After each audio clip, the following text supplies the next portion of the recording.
தன் கணவருடைய இறப்பு எப்படி ஆச்சு? கணவருடைய இறப்பிலிருந்து மீண்டு வந்தது எப்படி?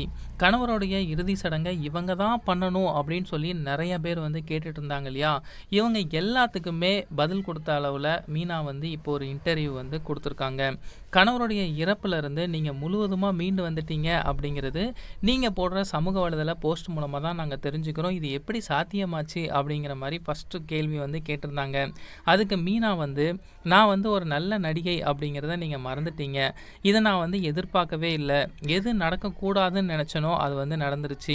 அந்த நேரத்தில நான் வந்து ரொம்ப கஷ்டத்தில இருந்தேன். முழுசுமா உடைஞ்சே போயிட்டேன். என்னுடைய அம்மா வந்து ரொம்ப ரொம்ப ஸ்ட்ராங்கான வுமன். சின்ன வயசுல இருந்தே எப்படி பிரச்சனைகள வந்து ஹேண்டில் பண்ணணும் அப்படிங்கிற மாரி சொல்லிக் குடுத்துருக்காங்க. நான் வந்து சினிமா இண்டஸ்ட்ரியில இத்தன வருஷம் இருக்கேன் அப்படின்னா, அதுக்கு என்னுடைய அம்மா தான் காரணம். இது பண்ணா கரெக்ட்டா இருக்குமா? நல்லா இருக்குமா? அப்படிங்கிறதெல்லாம் எனக்கு சுத்தமா தெரியவே தெரியாது. என்னுடைய அம்மா பண்றத பார்த்து தான் நான் வந்து நெறைய விஷயங்கள் வந்து நான் கத்துக்கிட்டேன். ஒரு விஷயம் நடக்கும்போது தான் நம்முடைய ஸ்ட்ரென்த் என்ன அப்படிங்கிறது நமக்கு தெரியும். என்ன சுற்றி நெறைய நல்ல நண்பர்கள் வந்து இருக்காங்க. அந்த விஷயத்தில நான் குடுத்து வச்சிருக்கேன்னு தான் சொல்லுவேன். இந்த அளவுக்கு என்னால இருக்க முடியுது அப்படின்னு நெனச்சு பார்க்கும்போது எனக்கே ஆச்சரியமா தான் இருக்கு.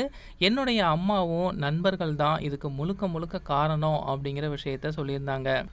உங்க கணவருடைய இறப்புக்கு புறா எச்சம் தான் காரணம் அப்படின்னு சொல்லி நெறைய விஷயங்கள் வந்து அந்த டைம்ல பேசிட்டு இருந்தாங்க.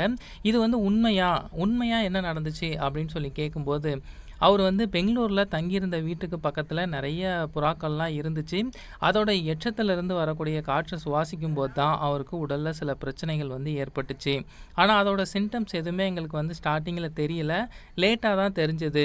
அதுக்கப்புறமா ட்ரீட்மெண்ட்லாம் எடுத்தோம். இருந்தாலும் அந்த உடல்ல இருக்கக்கூடிய பிரச்சனைகள் வந்து அதிகமாயிட்டே போச்சே தவிர கம்மியாகவே இல்ல. அப்படிங்கிற விஷயத்த சொல்லியிருந்தாங்க.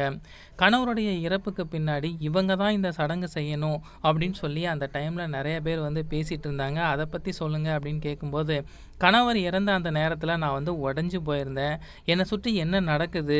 சுற்றி உள்ளவங்க என்ன பேசுறாங்க? அப்படிங்கிறது எனக்கு எதுவுமே தெரியாது. என்னோட ஹஸ்பண்டுக்கு நான் சடங்கு பண்றேன். இதில மத்தவங்களுக்கு என்ன பிரச்சனை? அப்படிங்கிற கேள்வியும் கேட்டிருந்தாங்க. இத இப்படி தான் பண்ணணும். இதுதான் பழக்கவழக்கம் அப்படின்னு சில பேர்லாம் சொல்லுவாங்கல்ல.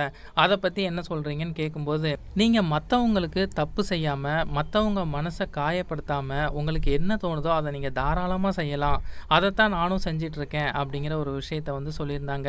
உங்க கணவருக்கு நீங்க இறுதிச் சடங்கு செய்தது வந்து பெரிய அளவுல வந்து பேசப்பட்டுச்சு. இந்த சமூகத்துல வந்து நெறைய பேருக்கு இந்த விஷயங்கள்லாம் மறுக்கப்பட்டிருக்கு. ஸோ இத பத்தி நீங்க என்ன நெனைக்கிறீங்க? அப்படின்னு சொல்லி கேட்கும்போது, என்ன சொல்றதுன்னே தெரியல. என்னோட கணவர் வந்து தொலைநோக்கு பார்வை உள்ள ஒரு மனுஷர்னே சொல்லலாம். என்னோட அப்பா வந்து இறந்தப்ப கூட மருமகனா என்னோட கணவர அந்த சடங்கெல்லாம் பண்ண சொன்னாங்க. அப்ப என்னுடைய கணவர் வந்து என்ன சொன்னாரு அப்படின்னா, "நான் வெளியில இருந்து வந்த ஒரு ஆளு. ஆனா நீ தான் அவருக்கு வந்து பொண்ணு. உனக்கு தான் எல்லா ரைட்ஸும் இருக்கு." அப்படிங்கிற மாரி என்கிட்ட சொன்னாரு.